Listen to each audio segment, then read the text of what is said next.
Hey, what's up viewers? Football Fanatic 27 back with another video. So we just witnessed the first two quarterfinal matches for the 2023 FIFA Women's World Cup.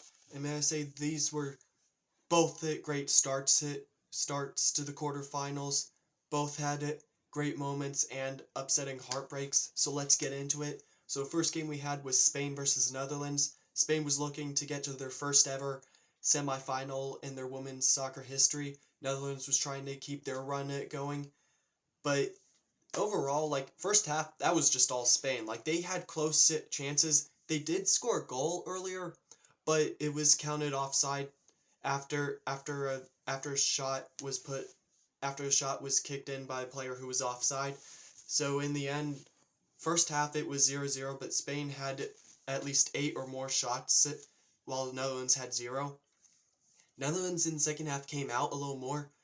They should have had a penalty, like they had a penalty called, but it was for some reason overturned. Like Paredes literally shoved Berenstein when the keeper was gonna get the ball. Like that was just stupid on her behalf, and it was a crappy overturned call. So I mean, Spain got lucky there, but overall after that, Spain did, however, get a penalty after there was a handball called in the penalty. So Caldente ended up scoring it in at the 81st minute. Netherlands were trying to their best to get another goal back, or else their World Cup would have been over. But then Van de Gret scored a 90-plus first goal at that moment to tie it up 1-1. There was 12 added minutes, so they had enough time. And then it had to go to extra time. In extra time, it was 50-50. Both teams had some close chances. Netherlands had one. Berenstein was right in front of goal, but she kicked it over the bar, so that was a close one. But literally a minute after that, it was Paralula who scored her first World Cup goal, I believe to make it 2-1 for Spain. And that's how it ended. Spain ended up winning 2-1, so they made it to their first ever semifinal in their soccer history. So we'll see how it goes. But now onto the last quarterfinal match that happened, Japan versus Sweden. This was an insane one, and I mean, and for the Spain Netherlands game, I was cheering Spain on, but I wanted Netherlands to get a goal. Like I watched the game with my mom and dad, but literally like Netherlands deserved that penalty, so I was happy they scored that goal just because they deserved it. But now onto the Japan Sweden game. That was a lot of heartbreak. I was cheering Japan on, but in the game, first half, it was just all Sweden. Like this was the Sweden team we were waiting to see. Like I'm sure we thought would come out against the United States, but they came out here. It was Ilstedt who scored at the 32nd minute, and it was off a set piece, but there were a lot of deflections in it. But eventually Ilstedt managed to slot it to in. And I forgot to say, Paralula scored at the 111th minute. So just wanted to say that. But back to Ilstedt, scored at 32nd minute. Sweden took the lead. So literally that first half, it was just all Sweden. So I mean, we were seeing what we were expecting to see. Second half, Sweden managed to get a penalty for themselves due to a handball in the area, and it was Angel Dahl who scored at the 51st minute to make it 2-0.